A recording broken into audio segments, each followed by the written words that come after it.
कुरान पाक जी आयत सां अल्लाह पाक 13 नंबर सूरत रात जी 11 नंबर आयत में फरमायो इन्नल्लाह ला युगय्यिरु मा बिक़ौमिन हत्ता युगय्यिरु मा बिअनफुसिहिम। तर्जुमो, बेशक अल्लाह ताला कंहिं क़ौम जी हालत तेसि ताईं नाहे बदिलाईंदो जेसि ताईं उहा क़ौम पंहिंजी हालत पाण बदिलाइणु चाहे। सभिनी वरी ॿीहर तव्हां सभिनी खे ख़ुशामदीद कजो। रबर इल्मी ऑर्गेनाइज़ेशन रियो RIO रबर इल्मी ऑर्गेनाइज़ेशन जे ठाहिण जो ख़्यालु कीअं आयो, हिन जो मक़सदु छा आहे ऐं अॻिते प्लान में छा रखियो आहे, हिन ते थोरो ॻाल्हाए तव्हांजो वक़्तु वठो। तव्हां ॾिठो हूंदो त जॾहिं बि को क़ौमी मसइलो थींदो आहे त उन क़ौम जा समूरा सियासी माण्हू ब्यूरोक्रेट ऐं आम माण्हू हिक ॿिए ते गॾु थींदा आहिनि, मतिलबु हिक ई मसइले खे मुंहुं ॾींदा आहिनि, तॾहिं उहो मसइलो हल थींदो आहे। असांजे मुआशिरे में एतिरा त मसइला आहिनि जो ॻणण खां बि वधीक आहिनि। उन्हनि समूरनि मसइलनि खे सिर्फ़ु हिकु आम माण्हू ई मुंहुं ॾेई रहियो आहे, जंहिंमें सभ खां वॾो मसइलो ऐं उनजी वॾी वजह तालीम ऐं शऊर जो घटि हुजणु आहे। असांजे मुआशिरे में हिकु वॾो मसइलो इहो बि रहियो आहे त हमेशह असां मसइले खे ख़तमु कंदा आहियूं, पर उनजी वजह जंहिंसां उहो मसइलो पैदा थिए थो उनखे ख़तमु न कंदा। त उहो मसइलो छो पैदा थियो, उनजी वजह छा आहे? जॾहिं वजह ख़तमु कबी त पोइ उहो मसइलो वरी पैदा ई कोन थींदो। काफ़ी इदारा हिन वक़्तु तोड़े जो गवर्नमेंट जी तालीम ते कमु करे थी, मुफ़्त तालीम सां गॾोगॾु सिर्फ़ु किताब मुफ़्त में ॾेई रही आहे, पर उन सां गॾु कापियूं ऐं स्टेशनरी जो सामान न हूंदो आहे, जंहिंजे न हुजण जे करे ग़रीब तबिको पंहिंजे ॿारनि जे सही नमूने सां हिमत अफ़ज़ाई न करे सघंदो आहे। तालीम हासिलु करण लाइ ॿिनि शयुनि जी ज़रूरत हूंदी आहे, हिकु किताबनि खां सवाइ उहो सामान जेको स्टेशनरी जी सूरत में ग़रीब ॿारनि खे ॾिनो वञे, ऐं नंबर ॿियो उहो शऊर ॾिनो वञे त तालीम हासिलु करण जी केतिरी अहमियत आहे। मुआशिरे जे समूरनि मसइलनि खे ख़तमु करण लाइ तालीम ऐं शऊर जो ॾियणु तमामु ज़रूरी आहे। उहो केरु कंदो? सिर्फ़ु उहो ई करे सघे थो जेको पाण हर माण्हू उहा ज़िमेदारी सम्झे त इहो मुंहिंजो बि कमु आहे। जीअं मिसाल तौर कोई अंधो रस्ते में वञी रहियो हुजे त हर माण्हू जी कोशिशि हूंदी आहे त उनखे रस्तो ॾेखारियां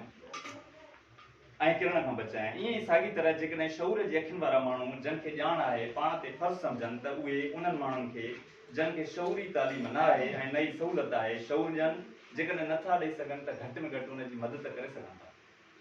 हिन जदीद दौर में जेको कुझु बि माण्हू चाहे ऐं हिमत करे अल्लाह पाक ते भरोसो करे त सभु कुझु करे सघे थो।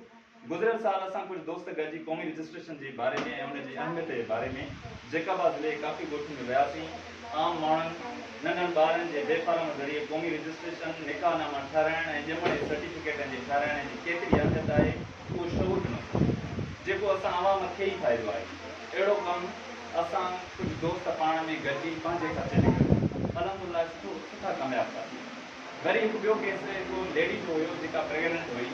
उहा वीचारी एतिरी त ग़रीब हुई जो उन्हनि वटि खाइण जी वसियत बि न हुई। उनजे पेट में ॿारु मरी वियो, उनजे करे ऐं बुख जे करे औरत जो जिस्म बिल्कुलु सिजी वियो ऐं डॉक्टरनि लाइलाज कयो। उहा कंडीशन ॾिसी असां पाण में मिटनि माइटनि पाण में मिली हिकु थी उनजो इलाजु करायोसीं त अलहमदुलिल्लाह उहा ठीकु थी वई ऐं हिन वक़्तु बिल्कुलु कमु थी आहे। इन्हनि ॻाल्हियुनि करण जो मक़सदु सिर्फ़ु इहो आहे त जॾहिं असां गॾिजी हिकु थी को बि कमु कंदासीं त उहो कामयाबी सां थी वेंदो ऐं अलाह पाक जी मदद बि अलाह पाक जी ज़रूरु मदद कंदो। जीअं आहे त समूरी में जेका तव्हांखे पहिरियां मां ॿुधाई त तव्हां को बि कमु सुठो करणु चाहियो त अलाह पाक तव्हांजी मदद ज़रूरु कंदो, हिमत हिमत सां मदद हिकु। इन जे करे मूंखे दिलि में ख़्यालु आयो त अहिड़ो कमु तालीम ऐं शऊर वारो जेको असां पाण छो न कयूं। हिन दौर में तक़रीबन हर माण्हू इहो सोचे थो त कोई अचे जेको अहिड़े क़िस्म जा मसइला हल करे, या ईअं सोचे थो त फलाणो कोई हुक्मरान ईंदो उहो अची मसइला हल करे वेंदो।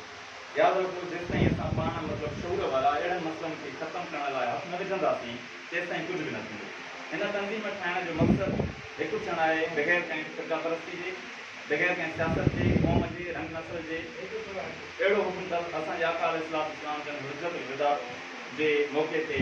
अॻ में ई फरमायो, जंहिं सुनत ते असांखे अमल करणु घुरिजे। इन ई हवाले सां मां जीअं ई एयरफोर्स जी नौकिरी छॾे घर पहुतुसि त बाबा साईं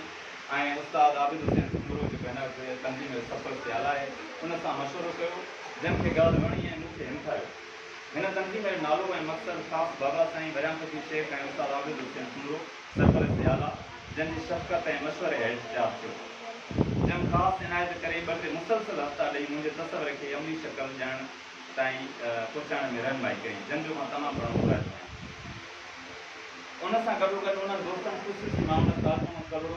ऐं मुंहिंजे वॾनि थोरे नंढनि भाइरनि जी बि आहे जेके हिन वक़्तु साम्हूं वेठल आहिनि, ऐं कुझु दोस्त जेके सोशल मीडिया ते मुंहिंजा सां जेके गॾु कमु कनि पिया उहे बि उन्हनि जी बि समूरनि जी महिरबानी।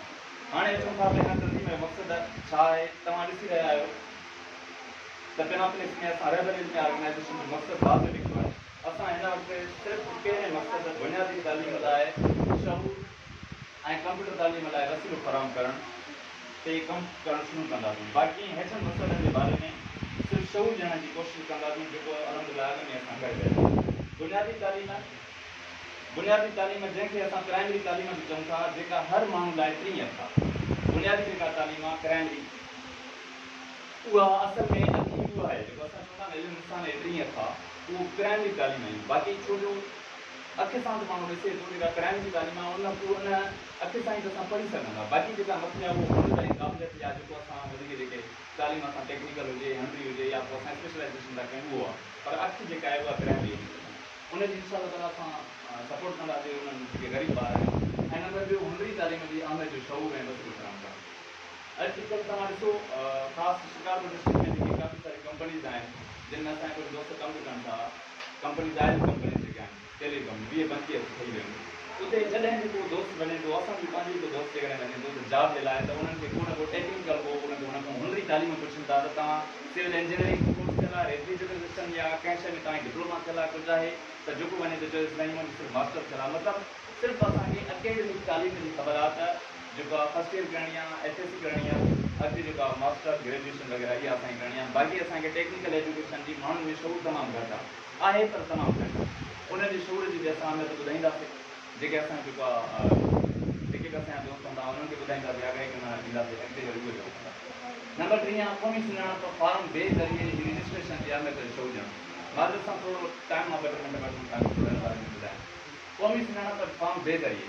असां वटि इहो तमामु वॾे में वॾो मसइलो आहे। जेको हिन वक़्तु वॾे में वॾो इशू आहे उहो जेको आहे सभ खां वॾो, शायदि जेकॾहिं चइजे जंहिं ते एमरजेंसी लॻाइजे त उहो फॉर्म बे जी रजिस्ट्रेशन आहे। उन जी वजह तव्हां ॾिसो त हिन वक़्तु जेका बि पाकिस्तान में या हर सूबे में जेका बि शइ, चाहे बजट थी वञे, चाहे मेगा प्रोजेक्ट्स था ॾिना वञनि, या जेको बि जेको आहे कंस्ट्रक्शन जो कमु ॾिनो वञे, कंहिंखे कंहिं ज़िले खे दलील जो दर्जो ॾिनो या नंढी सिटी खे ताक़ी जो दर्जो ॾिनो वञे, उहो सॼो कमु जेको हूंदो आहे पॉपुलेशन खे ॾिसी करे कयो वेंदो आहे। पॉपुलेशन उहा पॉपुलेशन वेरीफाई थींदी आहे। गवर्नमेंट ऑफ पाकिस्तान गवर्नमेंट मर्कज़ जेका गवर्नमेंट आहे उहा उनखे वेरीफाई कंदी आहे त छा वाकई एतिरा माण्हू रहनि था। पोइ असांजो ईअं हूंदो आहे त जॾहिं असांजी 2017 में सेंसस थी त उन में जेके असांजा फिगर मथे विया सिंध जा, ख़ासि सिंध सूबे जा, जॾहिं मथे फिगर विया त उहो उन्हनि चयो त हाणे छो तक़रीबन माना 50 खां वधीक असांजा फिगर हुया सिंध जा। त पोइ उन्हनि चयो चइनि कि हाणे उनखे ख़बर कीअं कयूं, मतिलबु इहे जेकॾहिं असांजो फिगर अधु जेतिरा उन्हनि जा हूंदा त असांखे वैकेंसियूं एतिरियूं ॾियणियूं पवंदियूं, बजट जो पूरो जेकॾहिं 20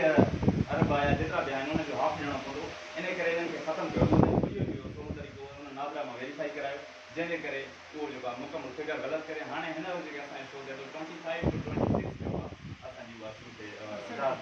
26%। इहो केॾो वॾो लॉस आहे, इहो असां पंहिंजो पाण खे नुक़सान था पहुचायूं। हिते शिकारपुर डिस्ट्रिक्ट में जेकॾहिं तव्हां ॾिसो, जेकॾहिं 5 लख माण्हू रहंदा हूंदा त तक़रीबन 50,000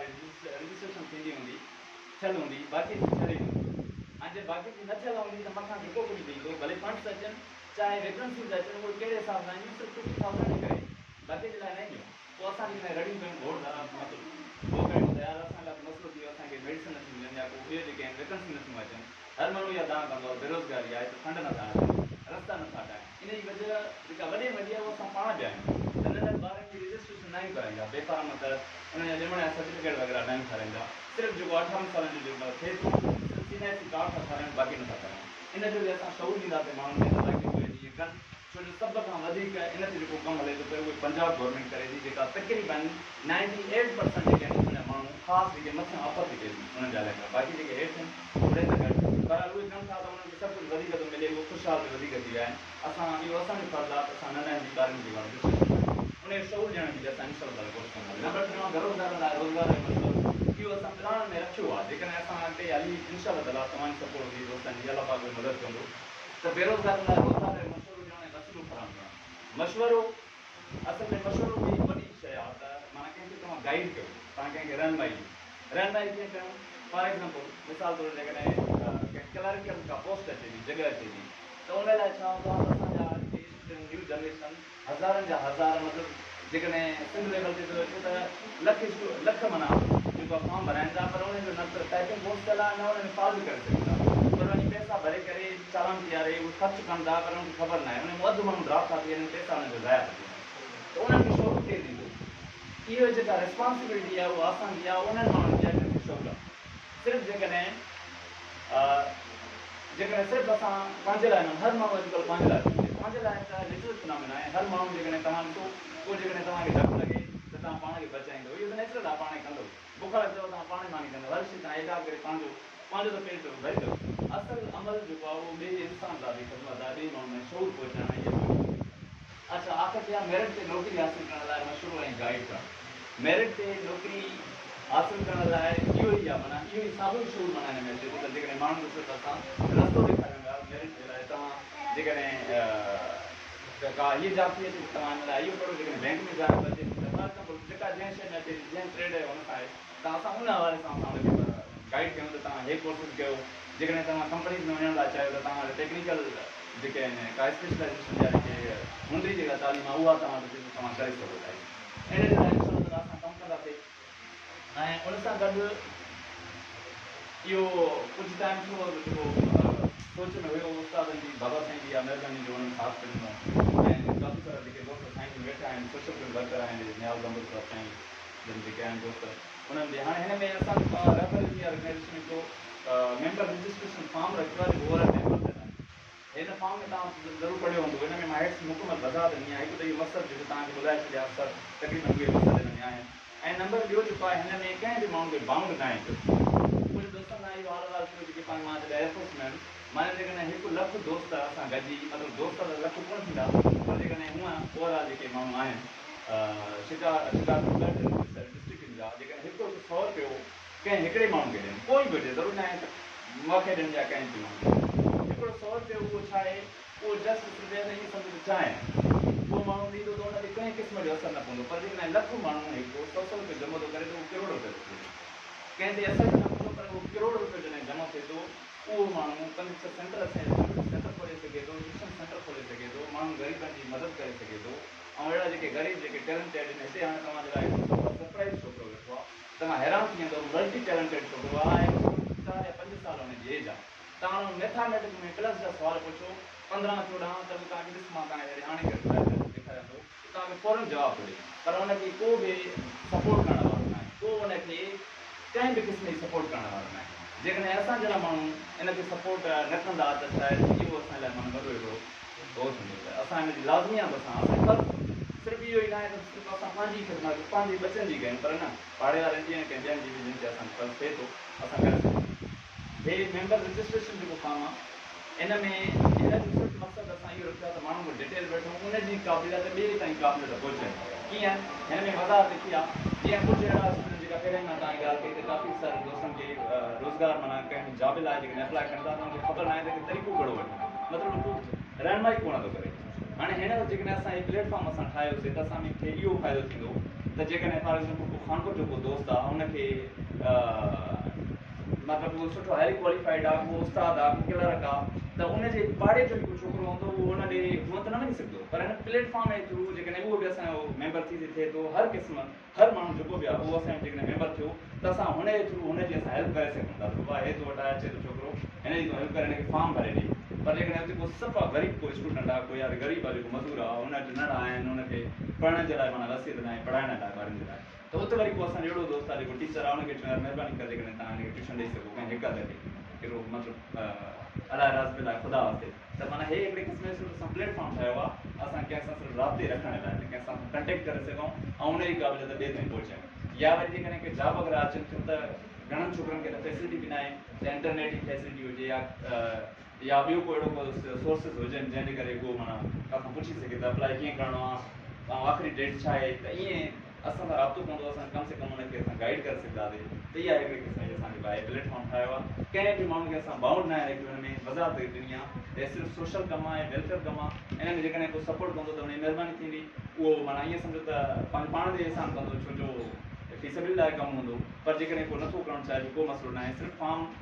रजिस्ट्रेशन जे लाइ आहे मतलब फार्म जो सिर्फ असां कंटेंट रखण लाइ असां माना रखियो आहे बाक़ी इन जो ॿियो वधीक हो न आहे त उन कंहिंखे असां बाउंड था कयूं त लाज़मी पैसा ॾे या लाज़मी असां सां अची जेको का मीटिंग असां कयूं था त उन में अची करे हाज़िर करी थो न हे सिर्फ़ु ईअं हूंदो त असां हुन सां राब्तो रखी सघूं उन जी जेका क़ाबिलियत आहे कंहिं ॿिए ताईं पहुचाए सघूं उन खां मदद वठी सघूं कंहिं बि क़िस्म जी ऐं थी सघे थो जेके बेरोज़गार हूंदा जंहिं वटि पहुच न आहे असां उन्हनि जी मदद करे सघूं जेके क़ाबिल हूंदा उन्हनि जी हुनखे पहुचायूं ऐं जेके हुननि जी हूंदी उन्हनि जी असां कंहिं सपोर्ट कयूं तव्हांजी वॾी महिरबानी तव्हां टाइम ॾिनो